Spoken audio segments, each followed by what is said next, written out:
Okay, now let me turn to somebody who has been studying China for the last 30 or 40 years, Professor Srikanth Kondapalli.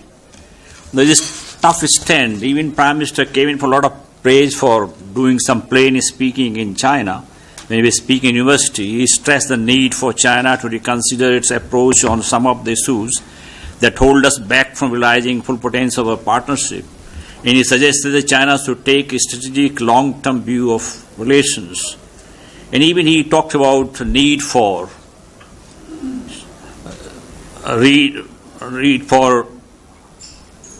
actual line of control. So demarcation should be done. But we found that after he returned, Chinese poured cold water on this suggestion.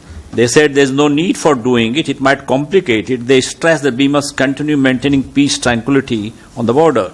So Professor Srikanth Kondapalli, how do you view these developments? Thank you. I think the Chinese approach is mainly what they call as soft and hard approaches. They interchange between these two hard and soft approaches.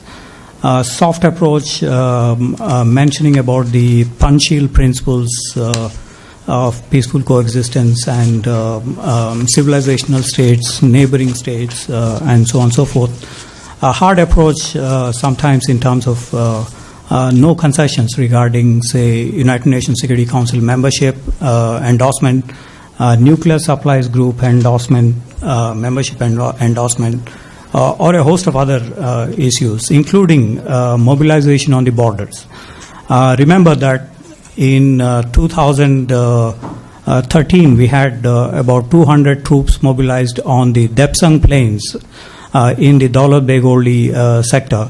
And then we had last year during Xi Jinping's visit, we had about 1,000 troops mobilized on the border in Chumar area, which has never been a major contentious position for the last 6-7 years, but now has been revised.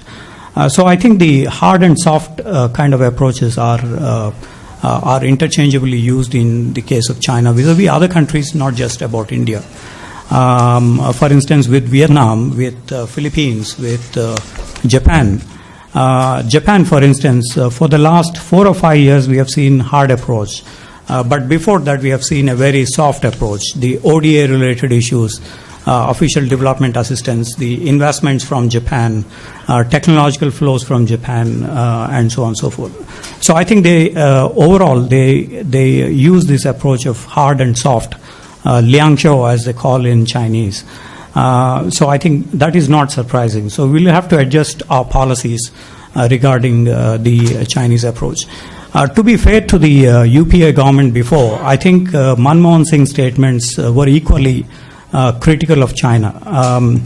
After George Fernandez spoke about China as a potential enemy number one, I think Manmohan Singh said almost the same in the Council on Foreign Relations speech in November 2009.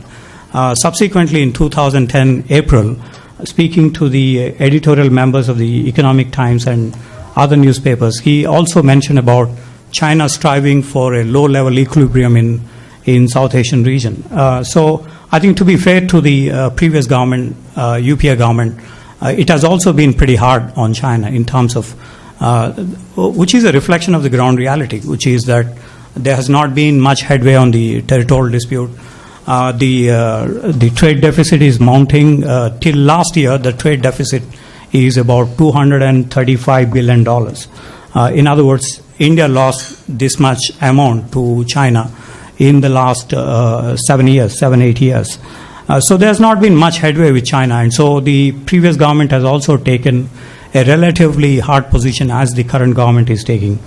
So it is, I would say, a bipartisan kind of consensus between the Congress party and the BJP on vis-a-vis China.